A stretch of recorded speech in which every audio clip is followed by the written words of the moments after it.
Hi everybody, welcome to the Finance This Property That podcast. My name is Dion Fernandes and I am a mortgage planner and finance professional. My goal is to empower financial legacies for generations, and I look to do this by using my over 13 years experience in finance and having special guest speakers like financial planners, accountants, buyer's agents, family lawyers who are experts in their field to provide knowledge and free education. And without further ado, let's get into our episode today.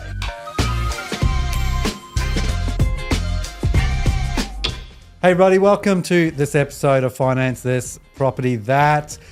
Welcome back, Luke. Thank you.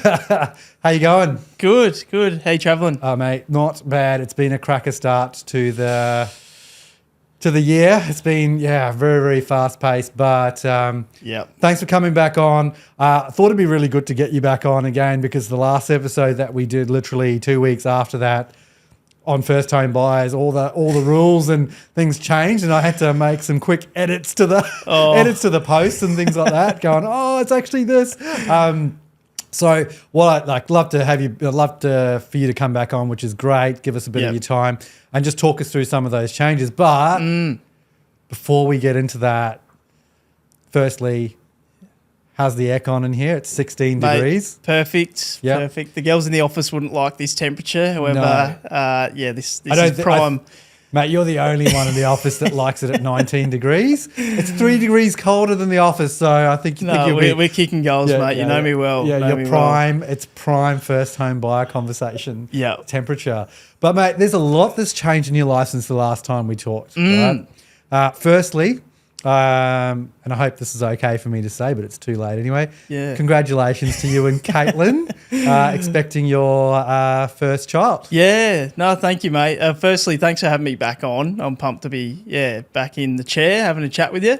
And you're right. We're expecting our first in June, which we're excited, nervous, pumped, all of that about what's to come. So, it's going to be a big change, but we're excited. Can't wait. Well, that sort of works really well because also you've had 12 months of your home ownership, and tell us what you've done in the 12 months in your house to prepare. Well, like you wouldn't have really known 12 months ago that you were going to have your first child, but no, that's right. Have you gone first 12 months? Yeah, look, it's been awesome.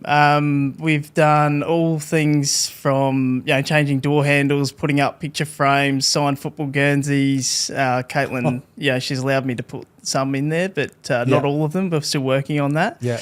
But no, I spent pretty much every weekend at Bunnings without trying. Last weekend, I reckon I was there 4 times. Yep. Loving it. Just being able to customise things and make it your own home, which is just, priceless. So no Tesla battery yet? No Tesla batteries in there. No, I wouldn't have thought there would be. I wouldn't be putting any money on that. But I did a bit of landscaping last weekend, bit of DIY. So I tend to outsource a lot of that stuff. However, I feel like if I can develop some of these DIY skills, that's going to be great to have, with future properties. I guess that's just upping the value of the property as well, right? Like from when you bought it. Have you did you reval the property after your renos? Yeah, funny you say that. So recently, revalued it.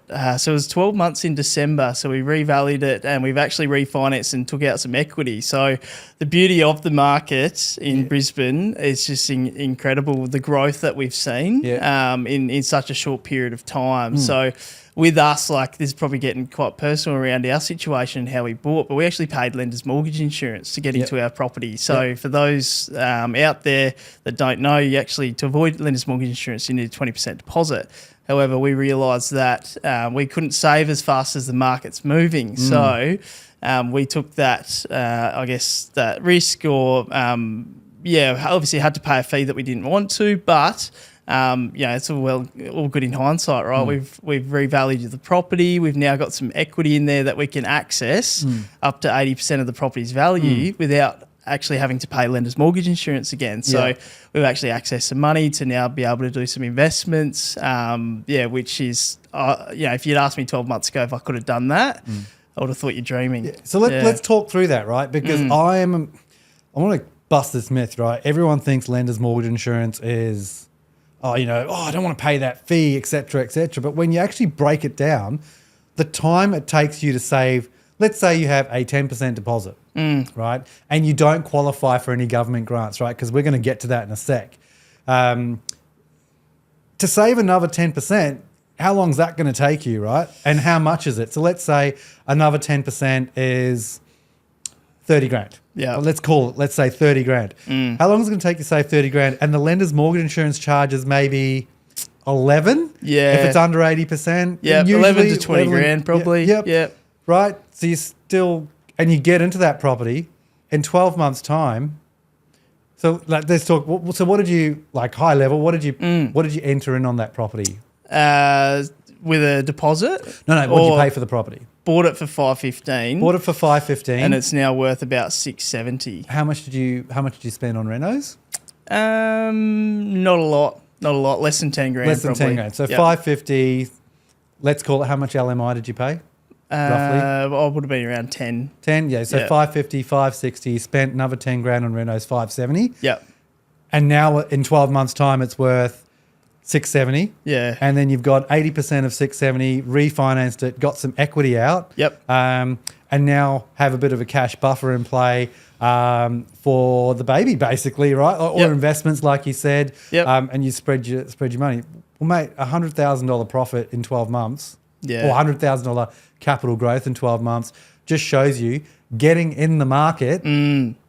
It's prime example, right? It's prime example. Prime example. What are you waiting for? Don't let lender's mortgage insurance be the disabler. It is actually an enabler to 100%. get you into the market. Yep. If you don't qualify, especially if you don't qualify for some of these government grants, right? Yep. You could tell in my voice I'm quite passionate about that because it's just everyone's, I'm going to wait till rates drop. Yeah. Mate, keep waiting. Yes. And then you can come and complain about how much more the prices have gone up of the property. So you may save that 30 grand, but then the prices have gone up another, let's say it takes you 12 months to save 30 grand. If a price of a house goes up by 100, you're not even close. No. Whereas you could have been in there, you'd have made money. Reaping the rewards. You're not paying rent anymore. You're building your own asset base, taking advantage of the capital growth in that property. So it's incredible. And what I like about that little methodology that we just used there is you haven't rushed it. Like, people think 12 months is a long time. It's actually really not. You've got to, like I always say with my clients, go slow to go fast, right? Yep. Made 100,000. Who makes 100? What you made 20%, or just a little shy of 20%. Yep. No, we're very lucky, very fortunate to have taken advantage when we did. And you're right. There's a lot of people out there that try and time the market, but as we all know, it's time in the market, right? So. And also, what I like about you guys is you didn't stretch your budget, right? Yeah, you bought where you could afford, and you bought in a fairly good suburb. And because I'm going to say Tagum is or Tigum, as you like to call it, is it's near a main train station. It's got the amenities. It's on the north side of Brisbane. It's ticked all the boxes. Ticks all the boxes, and it's on the fringe. It's on the fringe of some very big suburbs. Right. So you bought where you could afford in a good suburb. And the idea was we definitely could have overextended and perhaps got something a bit bigger, maybe in a different suburb. However, my thinking behind it, and Caitlin was aligned to this too, is that we get something that's palatable with repayments and be able to pay extra. And that's the difference between, overpaying in interest back to the bank, guaranteeing their profits versus actually being able to pay extra and, obviously build that equity faster and pay the loan off a lot faster and be able to go again. Yeah. And then also, contingency for a baby, right? Yeah. You've paid the extra. Now you've got a cash buffer in your account. So if you had to stop making repayments, worst comes to worst, you can take it out of that it'll automatically pay out of that redraw. So anyway, that's another thing we can talk about later. But mate, that's a great success story, and that's personal success. So when you're saying to clients it can be done, just cool your jets and let's not get into the $1 million property. Let's buy what you can afford in a good suburb. It's the quality of the asset that you're buying and the location. But so that's an awesome success story, and I wanted to share that because That's huge, right? Like Yeah. there's a lot of brokers out there that haven't even bought a property. They're talking about investments, never owned an investment property before. Yeah, yeah. They don't practice what they preach. Yep. But I do believe at Emerge we all do that, and we're all at different stages. So yeah, look out for our little panel podcast that's coming out soon, which will talk you through it. But Yeah. mate, that's an awesome success story. 12 months worth of home ownership. You made 100K. You made your money back basically. Yes. Yeah, having your first Not child. only that as well, sorry, I'll just add is that, we're not renting anymore. Yeah. We've got the security of having our own place. We're not subject to rent increases. Yeah. We're not subject to the place being sold on us. And that is huge. But the other thing you've got is flexibility. If you want to go rent vest somewhere else, like you've got an asset, correct. it's an Yep. income-bearing asset. You can go rent if you want to live in a different area, like Yep. school for your child, your newborn, or down the track. Exactly. You've got the flexibility. Yep. Yeah, cool. Yep. But hey, mate, what I really want to talk about, and this is really big, right? First home buyers, the changes Yes. that have happened. People are probably quite aware, but I just don't think there's enough understanding of what's going out there. So since we last talked, a couple of things have gone. Like, talk us through what some of those changes have been. Yeah. So I Yep. think there's been an increase in the stamp duty concession Yeah, spot on. and a Yep. few changes to the first home, the low deposit incentive scheme.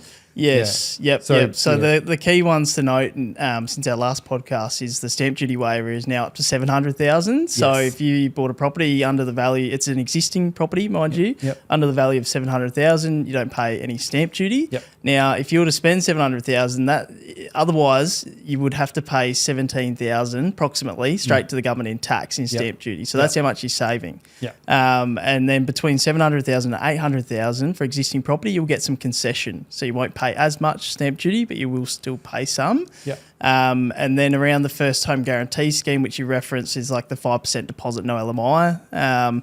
Basically, what they've opened it up to now is Kiwi, Kiwis coming Yeah, over. that's huge, eh? Yeah, Yeah. yep, that are now Australian permanent residents. So now they're eligible to get in.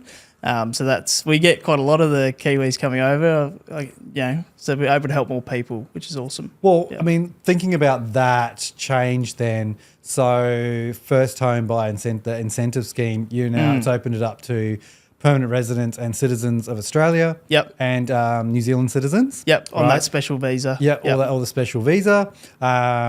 There's some income restrictions on that as well. Yeah, so income cap for a single applicant of 125 for the last financial year. So that needs to be evidenced via your notice assessment from the ATO.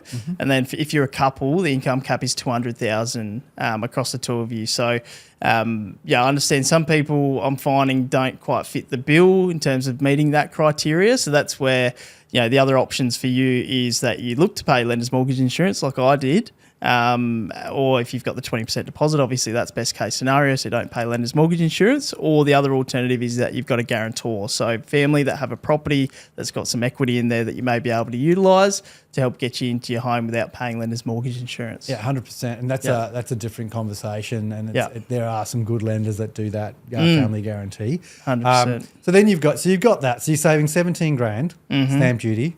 You'll save, approximately another 15 to 17 grand, 15 to 20 grand if you go, probably 20 grand or more actually. 20 to 30, 20 to in some 30 cases. because it's over that 90% threshold because Yep. LMI, lender's mortgage insurance, is usually banded depending on your LVR and your loan size. Yep.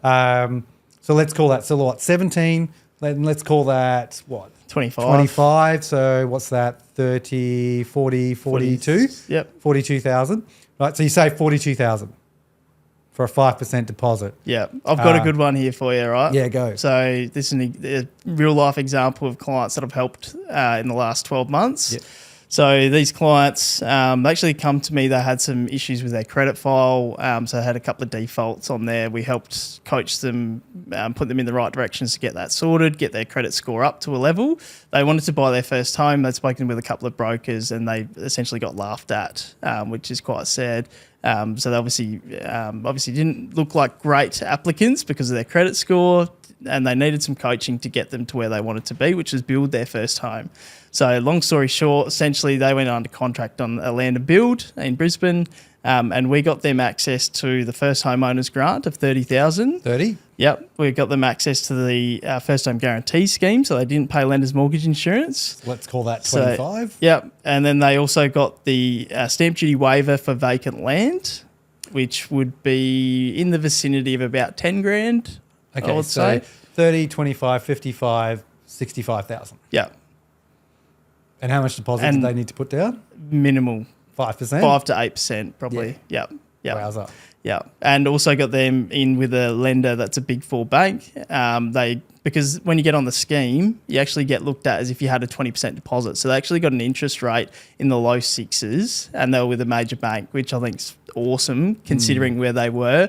Most major banks wouldn't even let you through the front door with what credit history they had. And that just goes to show, mate, that's a great outcome. That just goes to show the value of speaking to the right people, because they kissed a few frogs and then they found you, right? Mm-hmm. So, and you were willing to take the time to sit them, because it's a big, like your first home. I mean, when I remember buying my first home, man, that was stressful. Yes. Right. That was before any sort of, any sort of grants and things like that. That was crazy. Yeah. Right. But you coached them through it. You took the time to understand their situation. You planned you saw the hurdle. You planned, okay, how are we going to, if we can do this, this, and this, we can go here. You would have done the research because you already know where we can go to. And then we just executed the plan. Yeah. Right? And credit to the clients as well. They were on board. They trusted me and the plan that I had and could envision it. And they went out there and they executed it. So, and that's, you can only do so much. Yeah. The clients have got to be on the bus, right? Yeah, 100%. Yeah. Mate, that's awesome. So to recap, you just basically stacked grant upon grant upon grant. Yeah. So 3 grants on top of each other, saved a client $65,000. Yeah. For a 5%, 5 to 8% deposit. Yeah. Nothing's better than that, really. Oh, that's great. And that's making use. And again, that may not be their forever home. And that's the home that they could afford to get into at the time. I can tell you, I built my second home was built. It's no better feeling than going into your new home. Now that also gives them options if they want to rent that out and move closer to the city. Yes. Right? Because it's a new home. There's still massive amounts of depreciation they can claim on it as well. So that correct. You've actually given them a plan for the future, not just a plan for now. Yep. 12 to 18 months time, you revalue that property. What does it look like now? Because that suburb would have gone up, new houses, new sales, all that data would have come through. Yep. Hey guys, what do we do next? And every 6 months at Emerge, where you won't be able to do it till they finish the build. Yeah. But they've got that peace of mind that we're just looking after them. Yep. You don't have to do anything. Exactly. You're being taken care of. Yep. It's hands off. It's so handy. And it's like, okay, guys, 12 months. How you guys tracking? What's your savings looking like? Yeah. What are we doing now? And what's next? Yeah. Oh, are you having any kids? Yeah. Surprise. Yeah. Oh, yeah. So look, I mean, awesome. That's a great story for you and your story is amazing. And your clients, client outcome. So I think hopefully in 12 months' time when we have you back on, I really want to see where they ended up. Yeah. How do we help them? That'd be amazing. Have they started building? Yep. Awesome. I think they're stage 2 of the build now. Oh, yeah, so it's all coming together. Yeah. Awesome. Yep. Had an updated photo come through recently, which is cool. So that's why I do what I do, right? Is to be able to get those outcomes. And they left an awesome Google review and they're just stoked with the team and the whole service that we've provided, which is nothing better. Yeah. Awesome. So closing tips, mate. Give us your top 3 tips of someone, or top 3 or 3 bits of advice or tips that you would give someone buying their home in 2025. Yeah. Yep. So if you've got any ambition to buying your first home, would be make sure you have a chat with a mortgage broker that is specialised in that space, because there are quite a lot of incentives in the first home buy space, and you want to make sure that they're completely across it and that you can get access to as much of, if you can, to help set you up for success, because that's really going to springboard you not only at the beginning, but also into the future. If you can obviously help offset how much you have to tip in as a deposit, don't have to pay lender's mortgage insurance, get a cheaper rate, then you're going to obviously excel your progression. So have a chat with a mortgage broker as soon as you've got any ambition. Assess your options, whether or not you can actually buy a property to live in. You may actually be better off buying a property to rent out. So rent vesting is really big at the moment. I'm seeing a lot of. And also it's really hard at the moment to save on top of renting if you're out there renting at the moment. And if you're at home, that's awesome. You're paying maybe some board, but utilise that position that you're in because you're very fortunate. And you may be able to look at buying an investment property, rent vest, and maybe use a guarantor to avoid paying lender's mortgage insurance. That's a really good option. So yeah, just really review what incentives you're eligible for, if you can use a guarantor, and start getting a plan together. That would be my tips at this stage. Yeah. Awesome. So see a mortgage broker. Yeah. Assess your options, like rent vesting is a great option. Yep. And basically just be organised. Yep. Is what you're saying. And don't be afraid of lender's mortgage insurance, which we touched on. Yeah, 100%. 100%. Mate, short, sharp, to the point. Thank you so much for coming on. I'm really looking forward to seeing some more success stories or hearing about some more success stories when we get you back on. How does someone find you? Plug yourself. Yeah, so if you're on social media, so Instagram, Facebook, TikTok, Luke Ashby Mortgage Broker. I'll also give my Facebook group a plug if that's all right. So I started a Facebook group for first home buyers in Queensland specifically. So it's called First Home Buyers Club Queensland on Facebook. So if you search that up, it's literally just a free educational platform that's safe for first home buyers to jump on, get the information that they need to make better informed decisions. Because obviously we don't get taught anything about how to buy a property, how to manage finances at school. So I'm really motivated and passionate about educating in this space. So that's why I created the group. There's about 250 members in there now, which is awesome. We do regular live videos with experts in relevant fields. So if you are a first home buyer, jump on there. Yep. So what is that? Queensland? No, First Home Buyers Club Queensland on Facebook. Yeah. Awesome.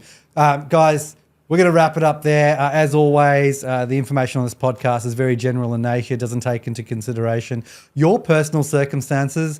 If you want to know more and assessing your options, especially if you're a first-time buyer, come speak to Luke at Emerge Finance. Come speak to me. If I can't help you about first-time buyers, I've got heaps of guys like Luke. I'll just refer you to Luke because I've referred a few clients through to you anyway. And guys, look, doesn't cost you guys anything to follow Luke on social media. Follow me at Dion Finance Specialists on Instagram, also on Facebook, LinkedIn. You can find me wherever.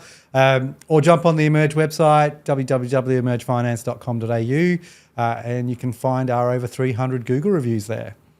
Awesome. Thanks for that, guys, and we'll see you on the next episode.